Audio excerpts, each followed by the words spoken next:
King Kong বনাম প্যাঁচানো দানব। Skull আইল্যান্ডের বাতাসে প্রাচীন মৃত্তিকা আর আদিম বৃদ্ধির ঘনগন্ধ। কিংকং, এই হারানো বিশ্বের আনডিসপিউটেড রাজা, একটি পাথুরে চূড়ার উপরে দাঁড়িয়েছিল। তার বুক থেকে এক ছন্দবদ্ধ গুঞ্জন ভেসে আসছিল। তার নিচে ঘন জঙ্গলটি একটি পান্না সবুজ কার্পেটের মতো বিস্তৃত ছিল, যা মহৎ এবং ভয়ঙ্কর উভয় প্রাণীর জীবন দিয়ে বোনা একটি নকশা। তবে আজ একটি নতুন অস্বস্তিকর কম্পন স্বাভাবিক কোলাহলের নিচে গুঞ্জন করছিল। একটি জলাবদ্ধ রোদ ঝলমলে অববাহিকার গভীরে এক বিশাল অ্যানাকন্ডা, অবিশ্বাস্য স্থূলতা এবং দৈর্ঘ্যের একটি সাপ, নিঃশব্দে বিচরণ করছিল। এটি কোনো সাধারণ অ্যানাকন্ডা ছিল না, এটি ছিল নাগা, এমন একটি প্রাণী যা দ্বীপের মতোই প্রাচীন বলে গুজব ছিল। তার আঁশগুলি স্থির শ্যাওলার রঙের, তার চোখ ঠান্ডা, হিসাবী রত্নের মতো। নাগা শতাব্দী ধরে তার জলময় রাজ্যকে একটি লোহার কুণ্ডলী দিয়ে শাসন করত। তার ঘোলাটে গভীরতায় প্রবেশ করতে যথেষ্ট বোকা যে কোনো প্রাণীকে শিকার করত।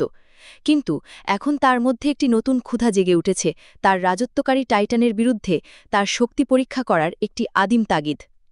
কং অস্থির হয়ে জঙ্গলে নেমে এলো। তার পথ অজান্তেই নাগাদের এলাকার দিকে নিয়ে গেল। ছোট প্রাইমেটদের সাধারণ কিচিরমিচির এবং বিদেশি পাখির ডাক তার কাছাকাছি আসার সাথে সাথে শান্ত হয়ে গেল, যার পরিবর্তে এক অদ্ভুত নীরবতা নেমে এলো। হঠাৎ তার পায়ের নিচে মাটি কাঁপতে শুরু করল। তার নিজের বিশাল পদক্ষেপের কারণে নয়, বরং একটি গভীর, আরও মারাত্মক নড়াচড়ার কারণে। অন্ধকার লোনা জল থেকে নাগা উঠে এলো। তার মাথায় একটি দানবীয় পেরিস্কোপের মতো উপরে উঠল। তার দুই ভাগ জিভ লক করল, বাতাস চেখে দেখল, বিশাল গোলমালের উৎস খুঁজে বের করল। কং থেমে গেল, তার তীক্ষ্ণ ইন্দ্রিয়গুলি অস্বাভাবিক উপস্থিতি বুঝতে পারল। সে ভ্রুকুটি করল যখন সে দেখল যে প্রাণীটি জল থেকে উন্মোচিত হচ্ছে, তার শরীর একটি গাছের গুড়ির মতো মোটা। নাগা প্রথমে আঘাত করল, আঁশযুক্ত মেশিল একটা ঝাপসা রূপে। তার বিশাল কুণ্ডলীগুলি কংয়ের দিকে ছুটে গেল, তার পা জড়িয়ে ধরার লক্ষ্যে। কিন্তু কং তার বাসবিক শক্তির জন্য আশ্চর্যজনকভাবে ছটপটে ছিল। সে গর্জন করল, এমন একটা শব্দ যা গাছের পাতাগুলিও কাঁপিয়ে দিল, এবং পিছিয়ে গেল, অল্পতেই এড়িয়ে গেল প্রাথমিক আঘাত। অ্যানাকন্ডা ব্যর্থ হয়ে কিছুটা পিছিয়ে গেল, তার ছোট চোখ কংয়ের দিকে স্থির। সে হিসিস করল, একটা বিশাল বয়লার থেকে বাষ্প বের হওয়ার শব্দ। কং বিপদ উপলব্ধি করে তার বুকে আঘাত করল, একটা চ্যালেঞ্জ, একটা সতর্কতা। প্রকৃত যুদ্ধ শুরু হল। নাগা তার আকারের জন্য আশ্চর্যজনক গতিতে আবার ঝাঁপিয়ে পড়ল, এবার তার ধরের দিকে লক্ষ্য করে। কং তাকে একটি শক্তিশালী ডান হাতে জবাব দিল, এমন একটা আঘাত যা অন্য যে কোনো প্রাণীর হাড় ভেঙে দিত। কিন্তু নাগাদের আঁশগুলি ছিল প্রাচীন শক্তবর্ম। আঘাত তার মধ্য দিয়ে তরঙ্গায়িত হল, কিন্তু সে দৃঢ় ছিল। তার বিশাল মাত্রা আঘাত শোষণ করে নিল।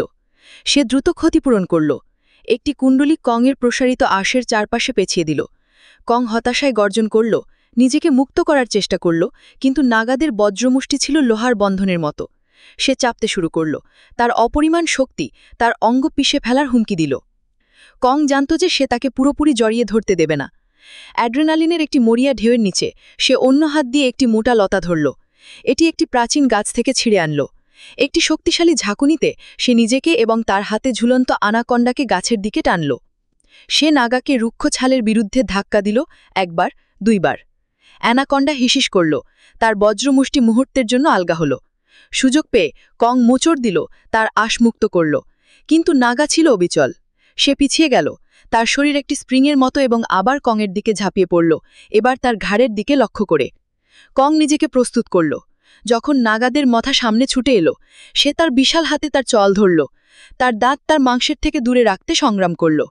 এটি ছিল শক্তির একটি ভয়ঙ্কর পরীক্ষা। কংয়ের মাংসপেশি সংকুচিত হয়ে যাচ্ছিল, তার হাত অ্যানাকন্ডার সবুজ এবং বাদামি আঁশের বিরুদ্ধে সাদা হয়ে গেল। নাগা বান্যভাবে আছাড় পড়ল, তার শক্তিশালী লেজ বাতাসে ছুটে গেল, অসুস্থ থপথপ শব্দে কংয়ের বুকে আঘাত করল। তাদের চারপাশের মাটি কাদা এবং ভাঙা পাতায় পরিণত হয়েছিল। কং প্রচেষ্টার একটি প্রাচীন গর্জন সহ নাগাদের চল আরও বেশি করে খুলতে শুরু করল। নাগা আছাড় পড়ল, কিন্তু কংয়ের বজ্রমুষ্টি ছিল অটল। ধীরে ধীরে, যন্ত্রণাদায়কভাবে সে তার চল ছিঁড়ে ফেলতে শুরু করল। নাগার সংগ্রাম দুর্বল হয়ে গেল। কংয়ের শক্তির প্রবল চাপ তার প্রাচীন শক্তির জন্য বেশি ছিল। একটি চূড়ান্ত, পৃথিবী কাঁপানো গর্জনের সাথে কং নাগার হাত ছিঁড়ে ফেলল, নিজেকে সেই দানবীয় সর্পের আক্রমণ থেকে মুক্ত করল। নাগার বিশাল দেহ মাটিতে লুটিয়ে পড়ল, আর নড়চড় হল। কং তার উপরে দাঁড়িয়েছিল, ভারী শ্বাস নিচ্ছিল, তার বুক ওঠানামা করছিল। যুদ্ধটা ছিল দীর্ঘ, পাশবিক এবং তার রাজত্বের একটি সত্যিকারের পরীক্ষা। সে পতন দৈত্যের দিকে তাকালো। এক ধরনের ভয়ঙ্কর সন্তুষ্টি একটি সংকর উপলব্ধির সাথে মিশে গেল, যা তার দ্বীপে এখনও লুকিয়ে থাকা অপরিমেয় শক্তির একটি সত্যিকারের অনুভূতি। যেমন জঙ্গল ধীরে ধীরে আবার জীবনে ফিরে আসতে শুরু করল, গর্জন এবং ডাক ফিরে এলো। কং একটি চূড়ান্ত, প্রতিধ্বনিত গর্জন করল। এটি ছিল একটি ঘোষণা, গাছের মধ্য দিয়ে প্রতিধ্বনিত হচ্ছে, সে ছিল এবং থাকবে স্কাল আইল্যান্ডের আনডিসপিউটেড রাজা।